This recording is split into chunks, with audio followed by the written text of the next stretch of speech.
Hello student, मैं हूं विकास sir. आपका बहुत बहुत स्वागत है आपका YouTube channel mega with mathematics. पिछले क्लास में मैंने स्टडी किया था आपको न्यूमेरिकल प्रश्न जो आपको सॉलिड स्टेट और सॉल्यूशन चैप्टर से था। ठीक है, यानी पिछले क्लास में हम ऐसे कुछ क्वेश्चन स्टडी किए थे जो न्यूमेरिकल प्रॉब्लम था। तो इस वीडियो को नहीं देखे हैं तो वीडियो के इस लिंक में डिस्क्रिप्शन मिल जाएगा, आप जाकर देख सकते हैं। तो हमारा टॉपिक चल रहा है सेकेंड चैप्टर क्लास 12 केमिस्ट्री का सेकेंड चैप्टर सॉल्यूशन, जिसमें हम स्टडी किया था आपको क्या स्टडी किया था कि मोलर मास कैसे निकालेंगे, मोलिक्यूलर मास कैसे निकालेंगे, किसमें आपको इसके माध्यम से ऑस्मोटिक प्रेशर के माध्यम से, यानी ऑस्मोटिक प्रेशर के माध्यम से कैसे हम मोलिक्यूलर मास निकालते हैं, किसका, सॉलिड का, विलेय का। आज के इस टॉपिक में हम बात करेंगे आपको अलग प्रकार का विलयन, जिसको नाम क्या है, आइसोटोनिक विलयन। आइसोटोनिक, हाइपरटोनिक और हाइपोटोनिक सॉल्यूशन। ठीक है, तो अगर आप चैनल पर नए हैं तो चैनल को सब्सक्राइब कर लेंगे और बेल आइकन प्रेस कर लेंगे ताकि इसी तरह का डेली लेक्चर क्लास केमिस्ट्री का बेस्ट कंसेप्ट के साथ आपको डेली नोटिफिकेशन के रूप में आपके मोबाइल पर मिलता रहेगा। तो चलिए आज हम स्टार्ट करने वाले हैं आपको आइसोटोनिक विलयन। आइसोटोनिक विलयन क्या होता है? आइसोटोनिक विलयन,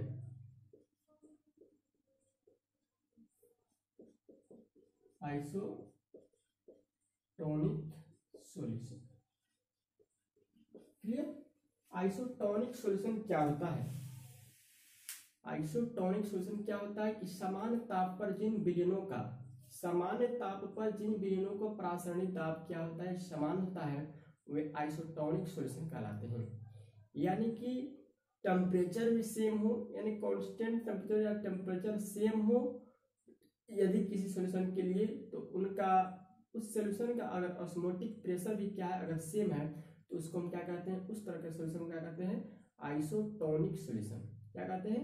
आइसोटोनिक सॉल्यूशन। यानी कि समान ताप पर जिन विलयनों का प्रासरणिक दाब भी क्या होता है, समान होता है, उसको हम क्या कहते हैं, आइसोटोनिक सॉल्यूशन। तो चलिए लिखा हुआ हम देख लेते हैं कि समान ताप पर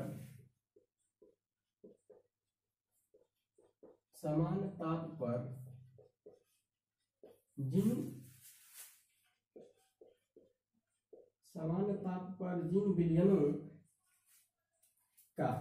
विलयनों के कौन प्रेशर, प्रासरणिक दाब, ऑस्मोटिक प्रेशर, प्रासरणिक दाब क्या होते हैं, समान होते हैं, क्या कहते हैं, आइसोटोनिक विलयन कहलाते हैं। आइसोटोनिक विलयन कहलाते हैं। क्लियर? यानी कि समान ताप पर जिन विलयनों के ऑस्मोटिक प्रेशर क्या होता है, सेम होता है, उस तरह के विलयन को क्या कहते हैं, आइसोटोनिक विलयन कहते हैं। अब देखेंगे कि आइसोटोनिक विलयन कहता है, तो हम जानते हैं कि चूंकि प्रासरणिक दाब का जो अवस्था समीकरण था वो आपका ये था। ठीक है, तनु विलयन के लिए अवस्था इक्वेशन क्या था, हमने देखा था पाई भी बराबर nRT, जहां पाई आपका क्या है, ऑस्मोटिक प्रेशर है, v क्या है, सॉल्यूशन का वॉल्यूम है, n क्या है, नंबर ऑफ मोल है, और r क्या है, कांस्टेंट है, और t क्या है, परम टेम्परेचर है। ठीक है, परम ताप है। क्लियर? तो अब यहाँ पर बोलता है कि दो विलयनों के लिए प्रासरणिक दाब क्या है, समान है। हम दो तरह का विलयन लेते हैं, एक विलयन 1, एक विलयन 2। तो लिखते हैं, इसलिए विलयन फर्स्ट के लिए, विलयन फर्स्ट के लिए यहाँ पर एक के लिए ये फॉर्मूला है पाई भी बराबर nRT, तो सब में क्या लगाएंगे, हम 1 लगाएंगे।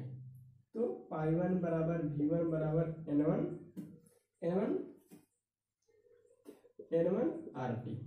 ठीक है, पाई 1 बराबर v1 बराबर n1 RT। क्योंकि हम विलयन 1 के लिए इसलिए हम क्या के लिए 1 लगा दिए।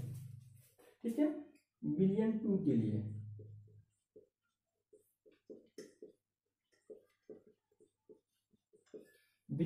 फिर लिखेंगे पाई 2 v2 बराबर n2 R2। क्लियर? ए बिलियन 1 है, ए बिलियन क्या है 2 है। क्योंकि दो तरह का सॉल्यूशन है इसलिए दो सॉल्यूशन के लिए हम क्या दो तरह से फॉर्मूला लाएंगे, ये पाई 1 v1 n1 r2 पाई 2 v2 n2 r2। Clear.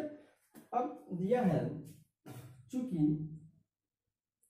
Billion 1 billion first ऐसे नहीं है, बिलियन क्या कहा रहा है आइसोटोनिक है। चूंकि बिलियन क्या है, बिलियन आइसोटोनिक है। जब आइसोटोनिक है तो क्या हो जाएगा, परासरणी दाब समान होते हैं, तो पाई 1 बराबर क्या हो जाएगा पाई 2। ठीक है, पाई 1 बराबर क्या हो गया पाई 2।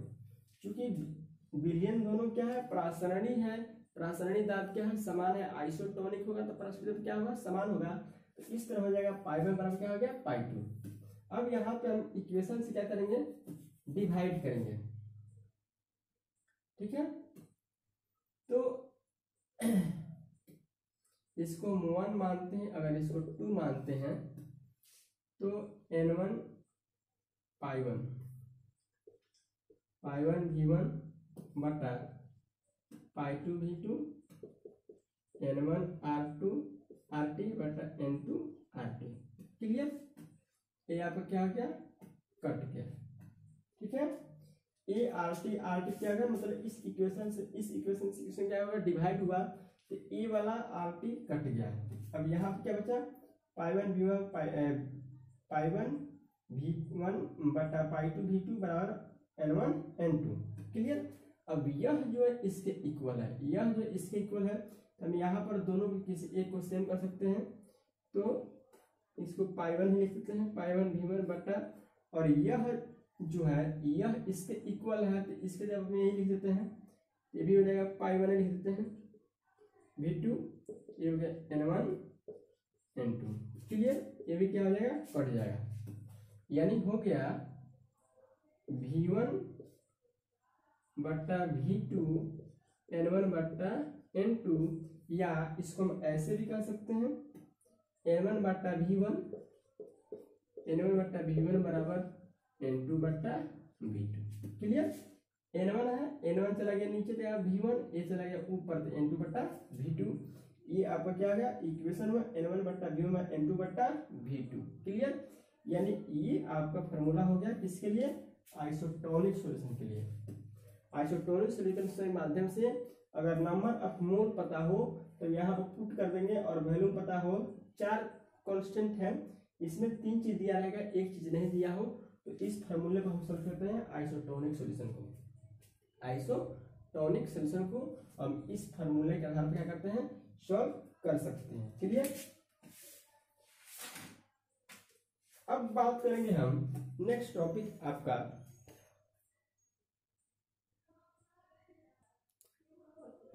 अब हम बात करने वाले हैं नेक्स्ट टॉपिक आपका कौन सा आइसोटोनिक। यानी आइसोटोनिक क्या होता है, समान ताप एवं दाब पर 3 विलयनों का प्रासरणी दाब क्या होता है समान होता है, उसको क्या कहते हैं आइसोटोनिक सॉल्यूशन। आइसोटोनिक सॉल्यूशन के लिए क्या फॉर्मूला आया n1 बट्टा v1 बराबर n2 बट्टा v2। क्लियर। अब हम देखते हैं दूसरा टाइप का सॉल्यूशन जिसको कहेंगे हम हाइपरटोनिक।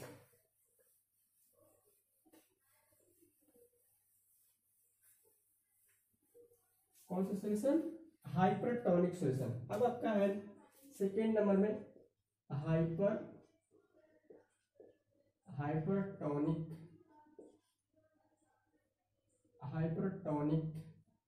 विलयन। हाइपरटोनिक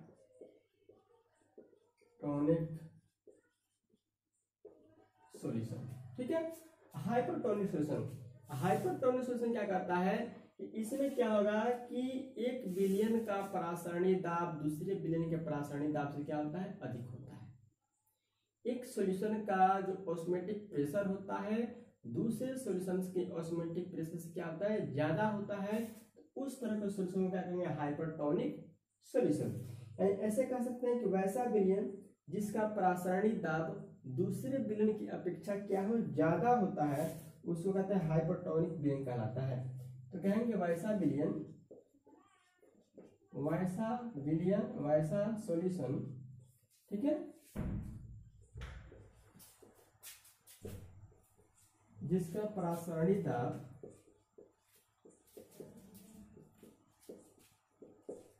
वैसा विलयन जिसका परासरणी दाब दूसरे विलयन के, ठीक है, दूसरे विलयन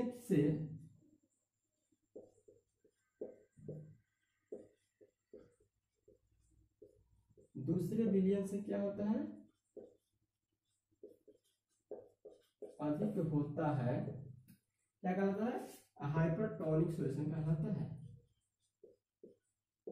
हाइपरटोनिक सॉल्यूशन कहलाता है।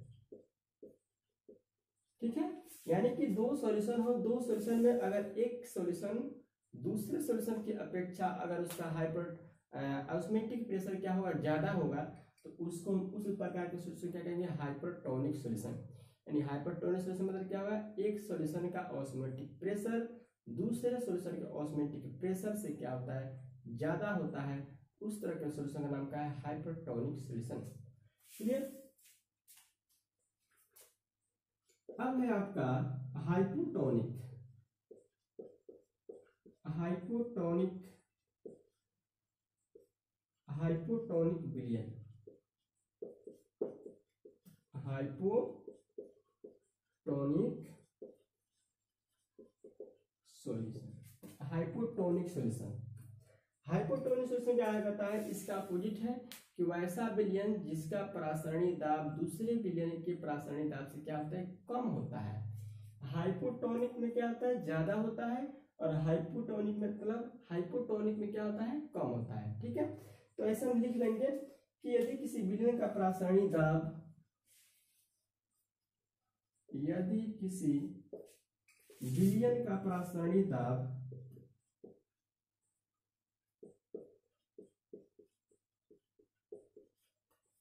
यदि किसी विलयन का परासरणी दाब दूसरे विलयन की अपेक्षा, दूसरे विलयन की अपेक्षा क्या होता है, कम होता है। ठीक है, यदि किसी विलयन का परासरणी दाब दूसरे विलयन की अपेक्षा क्या हो, कम हो, ऐसा लिख देते हैं, कम हो, तो उस प्रकार के विलयन को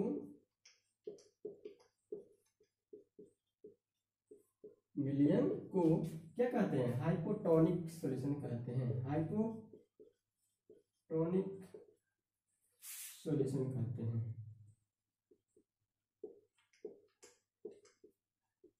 क्लियर। यानी दो सॉल्यूशन हो तो एक सॉल्यूशन का अगर ऑस्मोटिक प्रेशर दूसरे सॉल्यूशन के ऑस्मोटिक प्रेशर से क्या हो, अगर कम हो, लेस हो, तो उस तरह के सॉल्यूशन को हम क्या कहेंगे, हाइपोटोनिक। तीन तरह के सॉल्यूशन हो गए, एक हो गया आइसोटोनिक, एक हो गया हाइपरटोनिक, एक हो गया हाइपोटोनिक। यानी तीन तरह का सॉल्यूशन हो गया और तीनों सॉल्यूशन का आपको डिफिनेशन मिल चुका। अब देखेंगे हम एक अलग सा टॉपिक जिसका नाम क्या है, रिवर्स ऑस्मोसिस। क्या देखेंगे, रिवर्स ऑस्मोसिस। रिवर्स ऑस्मोसिस विपरीत परासरण, रिवर्स ऑस्मोसिस। क्लियर। यानी रिवर्स ऑस्मोसिस है विपरीत परासरण। हमने परासरण की क्रिया में देखा था कि जब किसी विलय को, ठीक है, जब किसी विलय को विलायक में हम क्या करते हैं, उसको अर्धपारगम में झिल्ली से क्या करते हैं, प्रवाहित करते हैं, तो शुद्ध विलयन से विलायक की ओर प्रवाहित होता था। क्लियर। तो उसको हम क्या कहते हैं, ऑस्मोटिक कहते थे, यानी ऑस्मोसिस कहते थे, परासरण करते हैं। अब इसमें क्या हो जाएगा, उल्टा होगा। इसमें क्या होगा, उल्टा होगा। इसमें हम क्या कहेंगे कि किसी विलायक पर विलयन के परासरणी दाब से, यानी किसी विलायक पर अगर किसी विलायक पर अगर उसकी विलयन के ऑस्मोटिक प्रेशर से ज्यादा प्रेशर लगा दिया जाए, तो इसमें कंडीशन क्या होगा कि उसमें था कि विलयन से विलायक की ओर, इसमें कंडीशन आ गया कि विलयन से शुद्ध विलायक की ओर, इसमें क्या था, शुद्ध विलायक से विलयन की ओर, इसमें क्या है कि विलयन से शुद्ध विलायक की ओर परासरण होने लगेगा, विलयन से शुद्ध विलायक की ओर इसके परासरण की जो क्रिया होगी होने लगेगा, इसको हम क्या कहेंगे, विपरीत परासरण। क्या कहेंगे, विपरीत परासरण। तो हम ऐसे कह सकते हैं कि किसी विलायक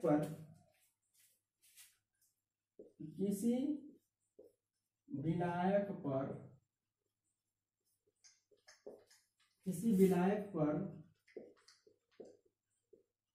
विलयन के परासरणी दाब से अधिक दाब लगाने पर विलयन से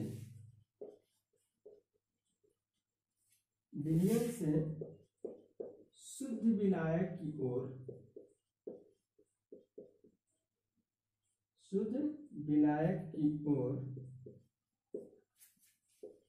परासरण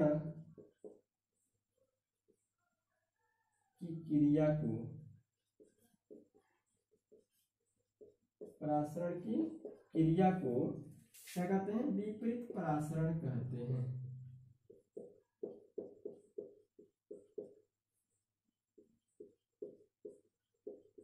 क्लियर। यानी कि किसी विलायक पर विलयन की ऑस्मोटिक प्रेशर से अगर ज्यादा ऑस्मोटिक प्रेशर लगा देते हैं तो उस विलयन से शुद्ध विलायक की ओर परासरण की क्रिया होने, यानी कि विलयन से शुद्ध विलायक की ओर जाने लगेंगे विलय के अणु, तो उसको कहेंगे, हम क्या कहेंगे, विपरीत परासरण। क्या कहेंगे, विपरीत परासरण। यानी कि परासरण के क्या है, उल्टा है। उसमें क्या था कि शुद्ध विलायक से विलयन की ओर, इसमें क्या है, विलयन से शुद्ध विलायक की ओर। ठीक है। तो ऑस्मोटिक प्रेशर जो है, ऑस्मोटिक जो प्रोसेस है उसको भी आपको बता दिया गया है। नहीं देखे होंगे तो आप जाकर वीडियो के प्लेलिस्ट में देख लेंगे, सॉल्यूशन प्लेलिस्ट के नाम से है, उसमें आप जाकर देख लेंगे। सबसे नीचे वीडियो मिल जाएगा आपको, उसमें उस पर लिखा ही होगा प्रेशर परासरण, उस पर लिखा होगा। आज का हमारा टॉपिक ये हो गया कि आइसोटोनिक, हाइपोटोनिक, हाइपोटोनिक और रिवर्स ऑस्मोसिस। इस तरह की वीडियो अगर आपको पाना चाहते हैं, डेली लेक्चर देखना चाहते हैं, केमिस्ट्री 12 का सिलेबस बहुत जल्दी समाप्त करना चाहते हैं, तो वीडियो पर अगर आप नए हैं तो चैनल को सब्सक्राइब कर लेंगे और बेल आइकन को प्रेस कर लेंगे। Thanks my watching video. फिर मिलते हैं नेक्स्ट क्लास में। नेक्स्ट टॉपिक संगुणन। नेक्स्ट टॉपिक हमारा क्या होगा, संगुणन, association of molecule. Thank you.